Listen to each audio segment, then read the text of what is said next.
സമ്മേളനങ്ങൾക്കിടെ area secretary party വിട്ടുപോയത് ഉൾപ്പെടെയുള്ള വിവാദങ്ങൾക്ക് കേന്ദ്രമായ തിരുവനന്തപുരത്തെ CPM ജില്ലാ സമ്മേളനത്തിന് ഇന്ന് തുടക്കമാകും. പതാക, കൊടിമര, ദീപശിഖ ജാഥകൾ വൈകിട്ട് വിഴിഞ്ഞത്തെത്തും. സ്റ്റെഫിൻ വിശദാംശങ്ങളുമായി ചേരുന്നു.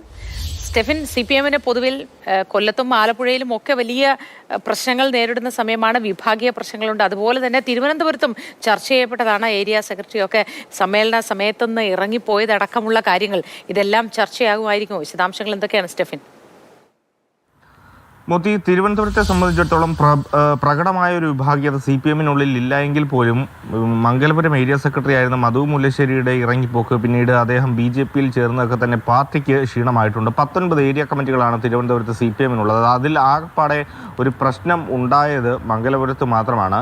പക്ഷേ അതെല്ലാം തന്നെ പെട്ടെന്ന് പരിഹരിച്ച് ഇദ്ദേഹത്തിൻ്റെ പോക്ക് ഉണ്ടെങ്കിൽ പോലും, അത് ക്ഷീണമാണ് എങ്കിൽ പോലും മറ്റു രീതിയിൽ അത് പാർട്ടിയുടെ താഴെത്തട്ടിലേക്ക് അത് പ്രശ്നമാകാതെ ജില്ലാ നേതൃത്വം അത് പരിഹരിച്ച് മുമ്പോട്ട് പോവുകയാണ് ഉണ്ടായത്. ഏതായാലും അതെല്ലാം നിലനിൽക്കുമ്പോഴാണ് ഇപ്പോൾ ജില്ലാ സമ്മേളനത്തിന് തുടക്കമാകുന്നത്. ഇന്ന് നേരത്തെ സൂചിപ്പിച്ചതുപോലെ തന്നെ ദീപശിഖ പ്രയാണവും അതോടൊപ്പം തന്നെ പതാക, കൊടിമര ഘോഷയാത്രയുമൊക്കെയാണ് ഇന്ന് ഉള്ളത്.